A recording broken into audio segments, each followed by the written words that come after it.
주보에 나온 대로 예배 참석이 얼마나 중요한가, 왜 중요한가. 예배 참석. 예배 참석은 싫어도 참석을 해야 되고 힘들어도 참석을 해야 되고 최선을 다해서 은혜가 되든 안 되든 참석하는 건 하나님 앞에 우리가 시행해야 할 의무와 책임이라고 봐야 되겠네요. 그래서 예배 참석이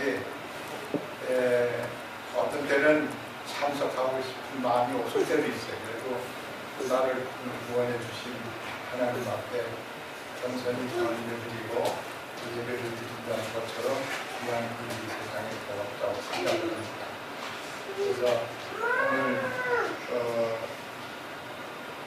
예배 참석, 이게 속된 말로 말하면 속된 말로 말하면 성수주의를 지켜야 된다는 그런 얘기가 되겠죠. 성수주의를 지키는 것은 참 하나님이 가장 기쁘게 생각하시고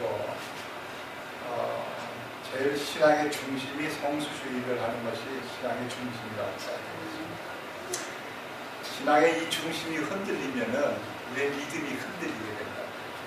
그래서 될 수 있는 대로 우리의 마음을 잘 정성과 있는 힘을 다해서 주님께 드리는 이런 예배에 참석하는 믿음의 복이 얼마나 소중한가라는 것을 다시 한번 생각해봐야 되겠습니다. 이제 오늘 본문의 말씀 이전에 잠깐 기도하겠습니다. 아버지 하나님, 우리를 건져주시고 주님을 바라보고 주님 의지하고 주님 따라가며 주님을 위하여 인생 삶을 살 수 있도록 도와주신 하나님께 감사를 드립니다. 우리가 삶의 목적이 주님을 바라보고 주님을 경배하는 것이 내 삶의 목적이 되어야 될 줄 압니다.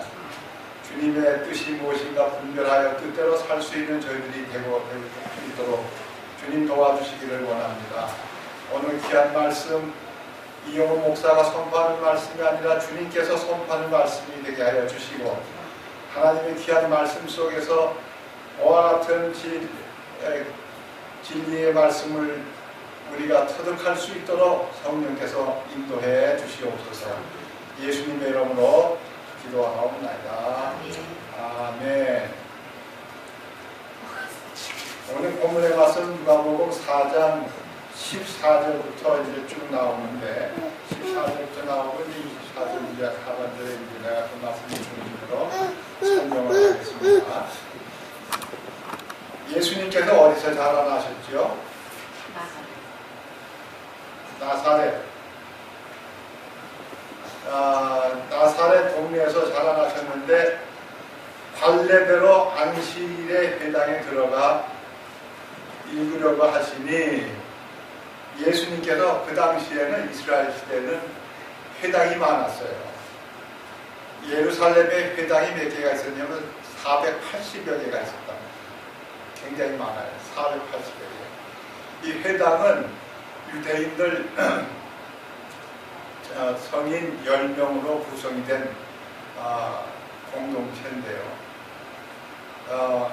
주간에는 유대인 어린아이들 성경을 가르치는 학교의 역할을 하고 안식일에는 주님을 섬기는 예배드리는 장소 예배당으로 이렇게 사용하는 장소를 회당이라고 합니다. 우리가 그냥 회당이라고 그러니까 속된 말로 무슨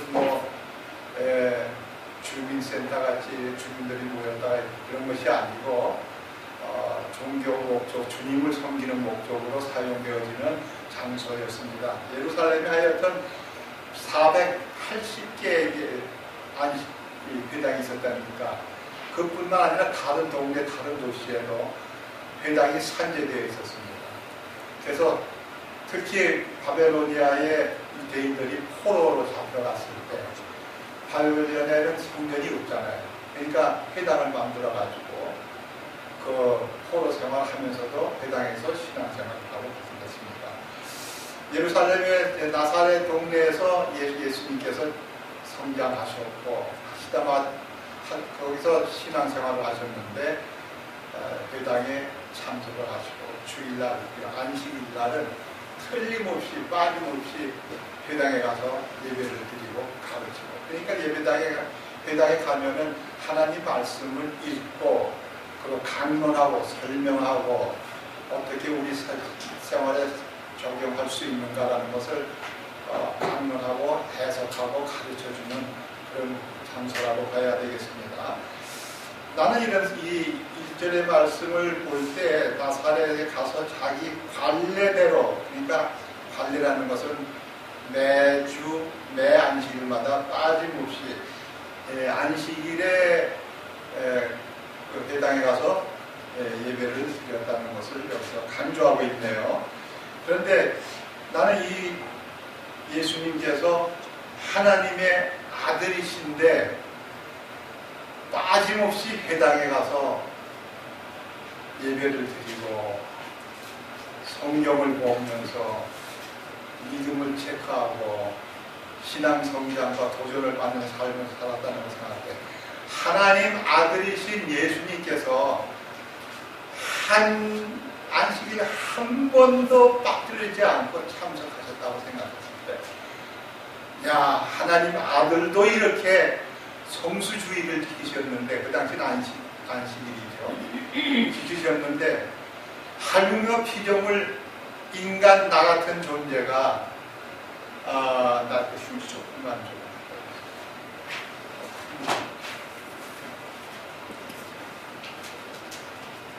하나님 아들이신 예수님께서 안식일에 꼭 참석을 하지 않으면 안 되는 그러셨다면은 나는 얼마나 안식일을 범해서는 안 된다는 것을 다시 한번 생각했습니다. 안식일을 범하기가 쉽죠. 누가 이제 결혼식을 한다 그러면은 다른 거 다 제껴놓고 결혼식에 꼭 참석을 한단 말이에요. 근데 이게 하다 보면은 습관이 되는 거라고. 중심이 흔들려요. 우리 예수님, 하나님 아들이 되신 예수님께서 안식일을 한 번도 내가 믿기에는 빠진 적이 없다고 생각합니다. 그래서 안식일에 우리가 이번 신약시대는 주일날 주님전에 와가지고 참석하고 경배하는 것, 우리 예배당이지만 그 당시에는 회당입니다. 회당에서 주님께 감사 헌금 드리고 11조 헌금 드리고 찬양하고, 하여튼 그런 그 신앙의 중심지가 바로 그 회당, 우리 신학시대는 예배당이 되어야 된다는 겁니다. 그래서 왜 그러냐 하게 되면요, 안식을 한번 빠뜨려 보게 되면은 그나마 가지고 있던 믿음도 흔들리기 시작해요.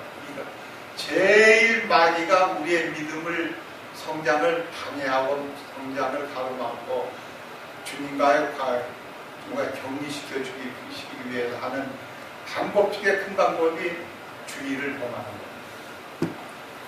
어떤 일이 있어도, 무슨 일이 있어도 주의를 범해서는 안 된다는 것을 여기서 우리가 볼 수가 있습니다.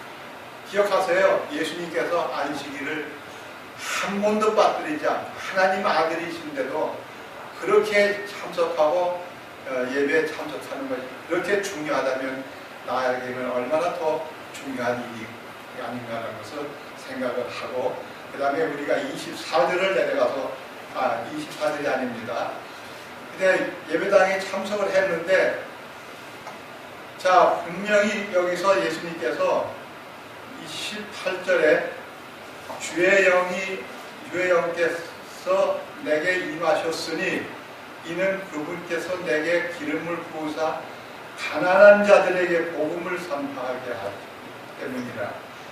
그분께서 나를 보내신 것은 마음이 상한 자들을 고치시고 호로된 자들에게 구출을, 눈먼 자들에게 다시 보게 함을 선포하고 상처 입은 자들을 자유롭게 하며. 바로 이것은 이사야가 한 대언글을 갖다가 인용한 건데, 예수님께서 자기 자신을 얘기하는 거라고요. 이렇게 예수님께서 하나님으로서 세상에 오셔가지고 눈먼 자의 눈을 뜨게 하시고 가난한 자와 그 다음에 포로된 자에게 자유를 주시고 속박을 풀어주시고 자유를 베풀어 주시고 상처받은 자를 자유케 하시며, 이것이 바로 예수님 자기 자신을 얘기하는데 이사야가 대언한 대언이 여기서 이루어진 겁니다. 그런데 여러분, 우리가 생각할 것은 대언자가 자기 고향에서 대접을 받지를 못한다고 그랬습니다.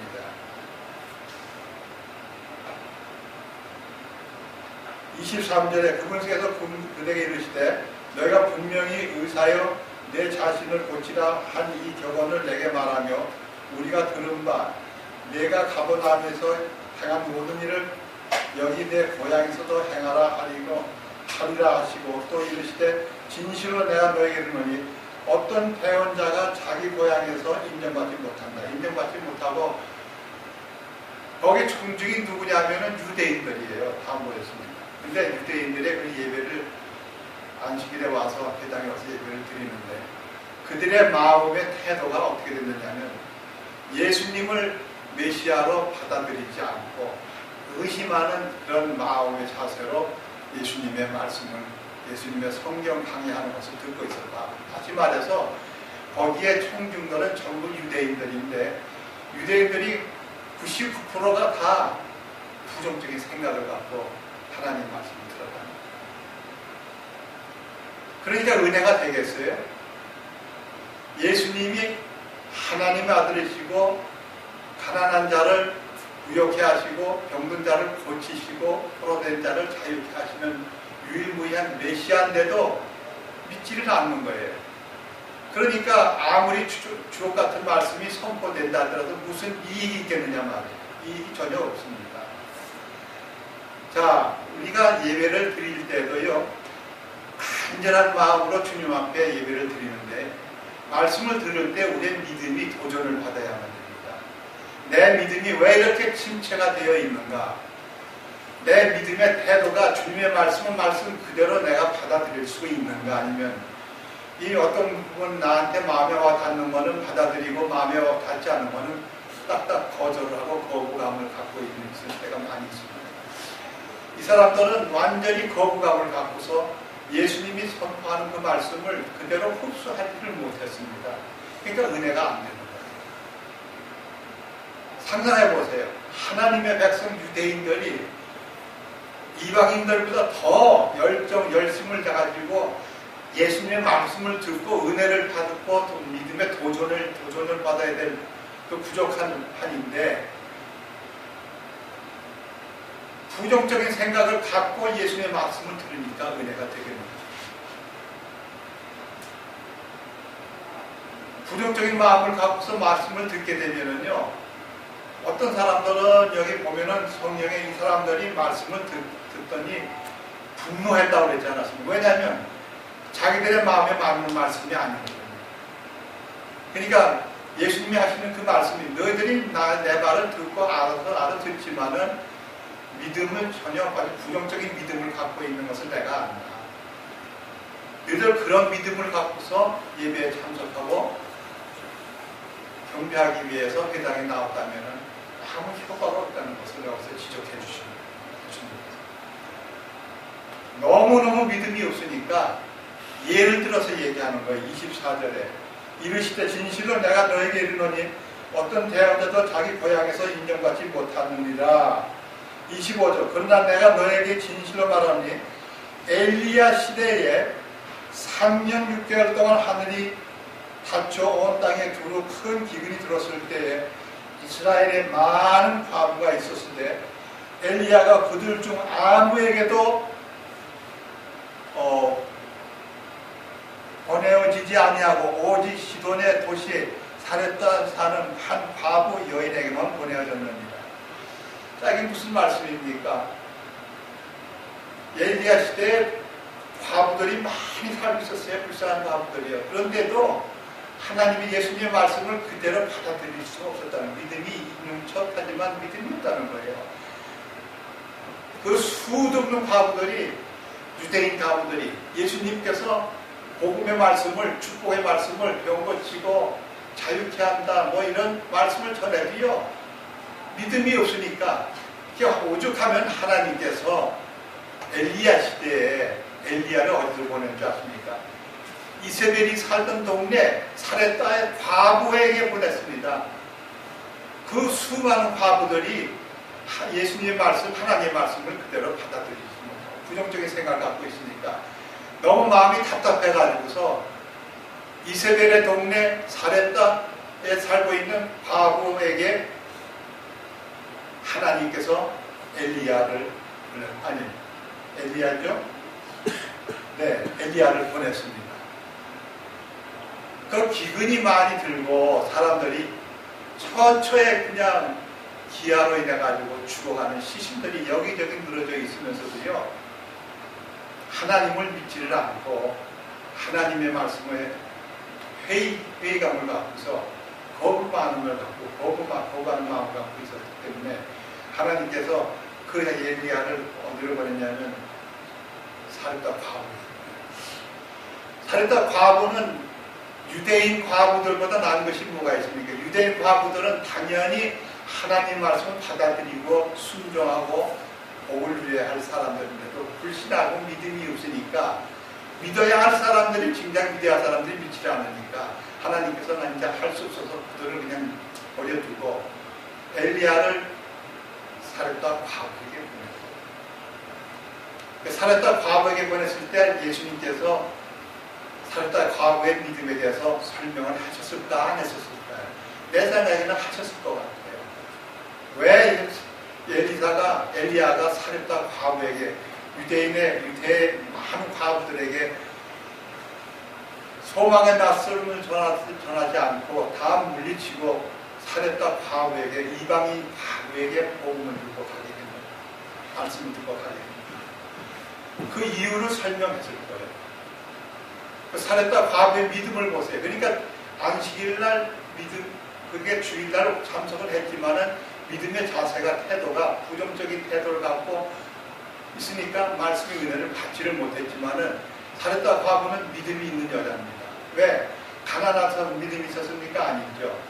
엘리야가 그 당시에 하나님께서 온 처처에 3년 6개월 비가 안 오니까 전부 기아로 죽어가고 시신이 사방에 늘어져 있고 있는데 그때 엘리야가 하나님께서 누구를 통해서 식량을 공급해 주느냐면 까마귀 또 과부 한 끼에 끓여 먹고 자기 아들과 먹고 죽으려고 준비하는 과부를 통해서 이거 하나님께서 하시는 것은 기가 막힙니다.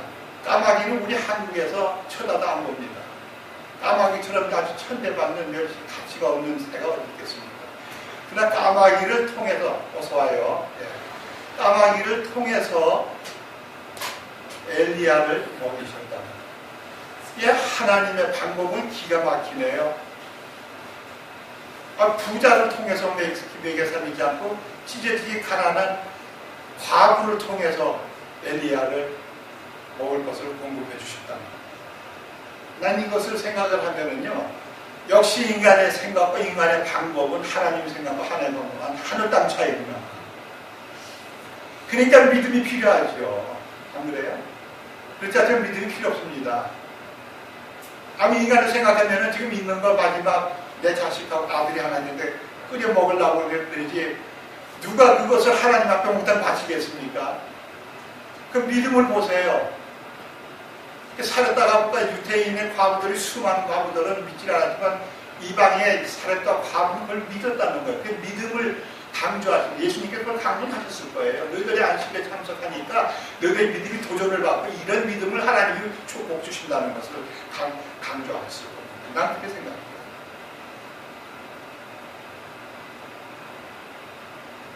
그리고 기근이 끝날 때까지 쌀뜨게 쌀이 떨어지지 않고 기름이 마르지 않고 그 기적이지 뭡니까? 다른 사람들은 다 굶어 죽는 판인데 그 믿음이 그들을 살린 거예요. 나는 그거 봤을 때 참 기가 막히구나. 하나님의 방법은 기근을 통해 가지고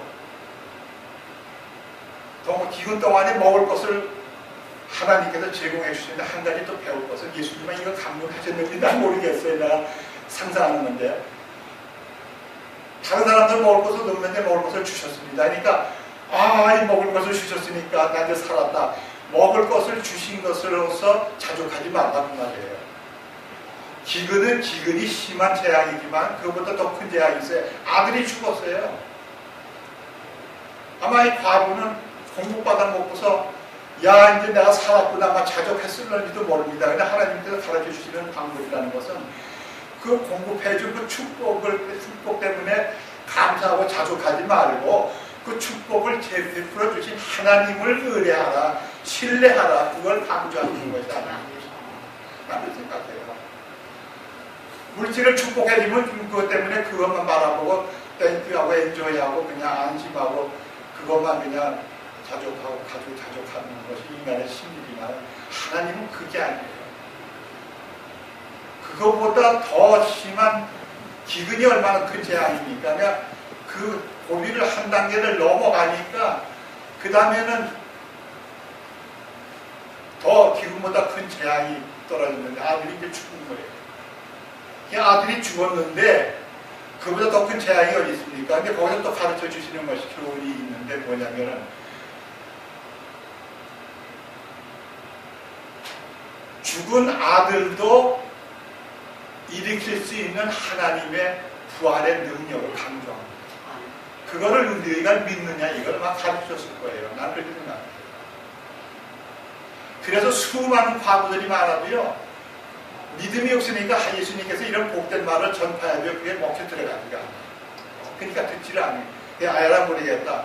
이세벨이 동네 살고 있는 사렙다 과부에게 하나님의 종을 보내가지고 놀라운 기적을 보여주시는 거예요. 그러니까 참석을 해도 다 내 믿음을 점검을 하고 정말 나는 이해가 안 가고 납득이 안 가도 하나님의 방법은 내 방법으로 다르구나. 그걸 전폭적으로 받아들이고 하나님을 신뢰하게 만드는 겁니다. 이걸 가르쳐 주신 거예요. 안식일날. 그래서 안식일 예배 참석하는 것이 중요한 겁니다. 예? 분명히 알아주세요. 두 번째로는 거기 그 아래로 보십시다. 27절에 엘리사 시대는 조금 전에 엘리야 시대의 역사가 일어났죠. 엘리사 시대는 27절 또 대언자 엘리사 때에 이스라엘에 많은 나병 환자가 있었을 때 그들 중 아무도 정결케 되지 못하고 오직 시리아 사람 나만만 정결케 되었느니라 하십니다. 자, 그 당시에도요.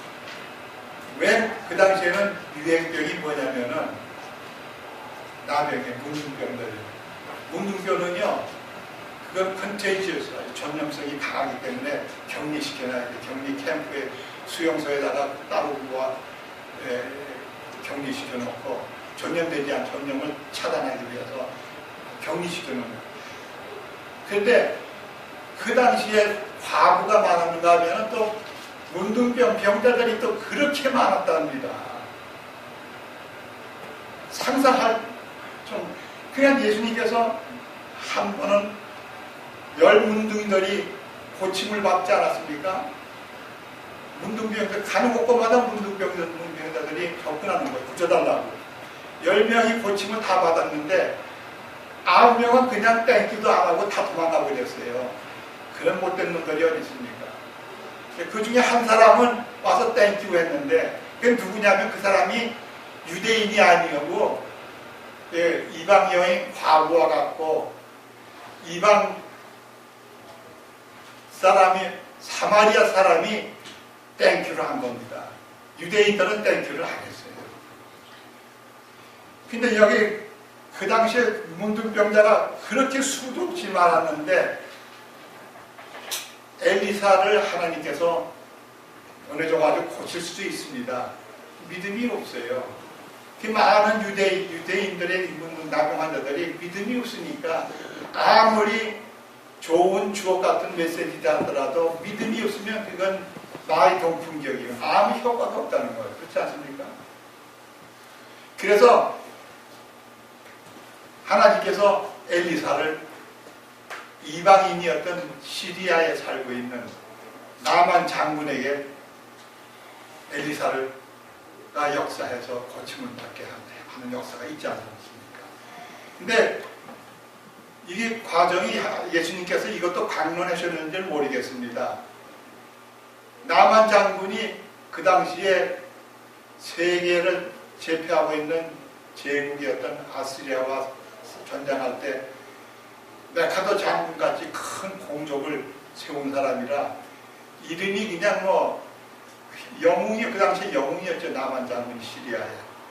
근데 집적하고 북왕국을 이스라엘 사람들을 쳐들어가 가지고서 포로를 잡아가고 그다음에 전리품을 갖다가 착취하고 이런 짓을 하는데 포로로 잡혀간 유대인의 이스라엘의 한 여종이 있었습니다. 그 여종이 나만 장군의 와이프의 시정되는 여종이었어요. 그러니까 자기 남편이 남영왕으로 신음하고 있으니까 말하기를 우리 이스라엘 사람 엘리사에게 찾아가면은 몸병 고침을 불제병도 고칠 수가 있다. 나는 그 생각을 했어요. 그 작은 여정을 여기 잡혀가게 한 원인이 어디 있는가? 작은 여정을 하나님께서 잡혀가게 하신 거예요. 그래가지고서 그 작은 여정이지만은 다른 사람들 유대인들은 다 믿는데 작은 여정이지만 그 여정이 뭐라? 하나님은 할 수 있다 이겁니다. 이제 엘리사한테 보내보십시오. 자기 남편을. 할 수 있다. 우리가 환경과 처지가 어떤데 어디 왜 내가 여기에 와 있는가? 왜 이런 하나님 쓰시려 거기다 갖다가 배치해 놓으신 거예요. 여러분이 자격이 있고 없는 것을 떠나서 자격이 있으면 더 곤란하죠. 자격이 없는 사람, 하나님 방법이라는 것은 사용하는 어떤 사람 사용하냐면 첫째로 겸손한 사람, 둘째로 겸손한 사람, 셋째로 겸손한 사람을 사용하신다는 겁니다. 사역이고 가족이고 사회생활이고 틀림없어요. 그거는 진리 중에 진리입니다. 얼마나 겸손해. 사람들이 알아주지 않은 조그마한 여종이 하나님은 할 수 있다는 그 신념과 믿음이 있었기 때문에 엘리사에게 보내보십시오. 하나님의 사람 엘리사가 불치병이 좀 고칠 수 있습니다. 그래서 보낸 거 아니에요. 그래가지고서 고침을 받았는데 너무 요단강 무리가 그 당시에는 또 장마가였는지 요단강 물이 흙탕물이라는 말이 있습니다. 신학자들이 말. 시리아에는 박수 같은 생수 같은 물이 흐르는 강이 있는데 강물에 들어가서 이렇게 풍덩풍덩하는 거 깨끗한 물에 들어가지 이게 흙탕물에 들어가서 뭐 하나님 사용하시는 방법은 그거예요. 깨끗한 뭐 거대한 강 물속에 들어가야만 물이 고치는 것이 아닙니다. 흙탕물이 더 고치는 것이 아닙니다. 흙탕물이라도 얼마큼 네가 겸손하게 순종하느냐 그걸 강조하는 거예요. 흙탕물에 들어왔다 나왔다 물이 고친 게 아니라 하나님의 고침을 받았습니다. 어린애가 3살이 아주 아프다가 3살로 문둥병이 고름이 질질 흐르고 살점이 떨어져 뭉그러지고 있는 그런 병인데 어린애가 살로 변했. 이게 하나님이 하시는 거예요. 믿음을 가진 자에게 베풀어주신 하나님의 기적과 축복입니다.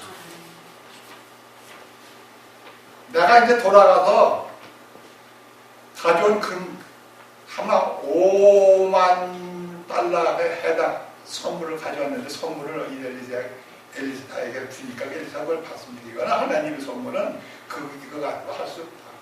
너희들이 아무리 부자라도 하나님의 선물을 살 수는 없다.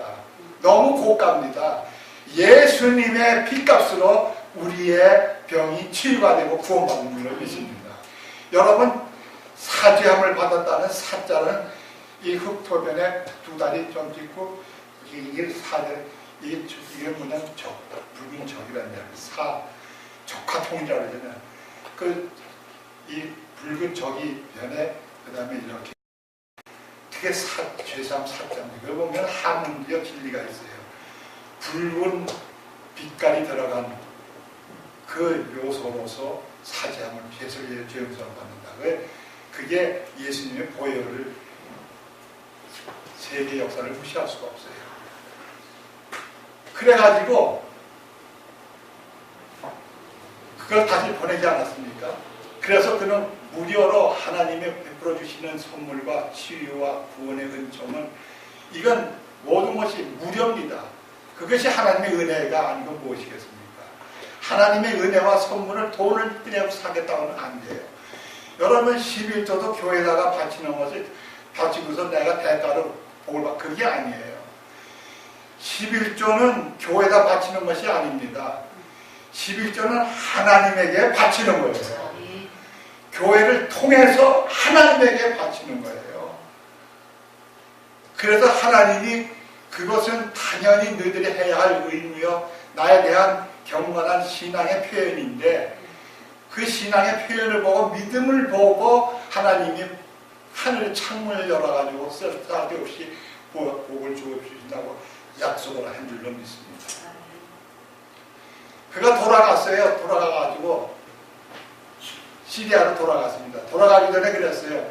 내가 돌아가면 우리 시리아에는 아주 목숨을 걸고 숭배하는 신들이 많습니다. 내가 이제 정말 하나님만이 진짜 유일무이한 천지를 창조하신 하나님만이 구원자시라는 것을 내가 알았는데 난 돌아가면은 내가 믿는 믿음에다가 하나님을 보태가지고 추가해가지고 여러 신을 한꺼번에 믿겠다는 그런 신앙만이 아니라는 거예요. 내가 돌아가면은 내가 잡것 같은 이런 신을 믿고 있던 신들을 다 쓸어버리고 오직 하나님만 모시고 살겠다. 이게 남한 장로의 신앙 고백이었습니다. 요즘에 신앙 생활하는 사람들 신앙이 왜 짬뽕인 줄 아십니까? 불교도 믿고 절에도 가고 가톨릭 교회도 가고 그 다음에 뭐 무당도 찾아가고 점쟁이도 찾아가고 그러니까 짬뽕 믿는 신들이 말할 수도 없어요. 리스트가. 그러나 이 남한 장로의 신앙고백은 아주 순박하고 소박한 순결한 신앙고백이에요. 내가 그렇게 여러 신을 믿으면 믿을수록 복을 받고 행운이 깃들 줄 알았는데 이제 그게 아니구나. 유일신 하나님만을 내가 믿겠습니다 고백하고 떠난 거예요. 자, 이런 은혜를 어디서 받았느냐 그러면요, 안식일에 참석을 했기 때문에 이 은혜를 받는 거예요. 안식일에 참석하지 않으면 이런 은혜를 받지를 못합니다. 지금 내가 아직 설교가 마치 끝나지 않았는데 벌써 12시 15분이 됐네요.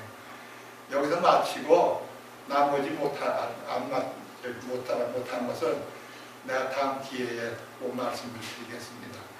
그래서 안식일, 하지만 성수주일이 왜 중요한가? 성수주일은 한 주도 빠지면 안 됩니다. 다시 말합니다. 하나님의 아들이신 예수님도 성수주일을, 안식일을 한 번도 빠뜨리지 않았다는 걸 기억하세요. 그렇다면 나는 얼마나 더 주님의 발걸음을 따라서 내가 내 신앙을 지키고 주님께 경배드리고 주일을 성수주일을 지켜서 내 충성을 다해야 되겠는가 생각하는 이런 계기가 되기를 바랍니다. 기도하겠습니다.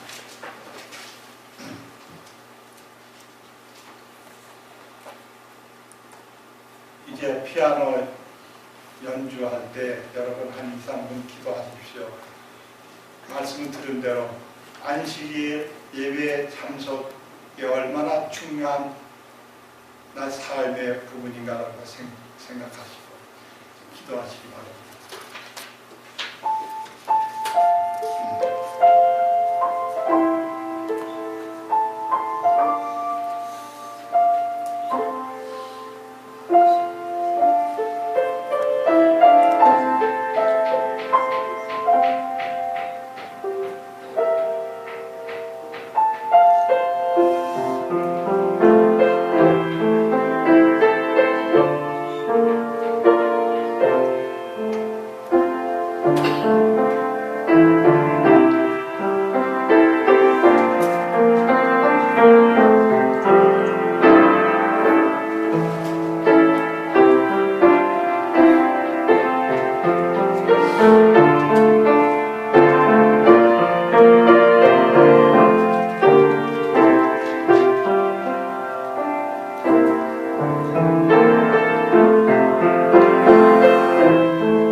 말씀을 주신 것을 감사합니다.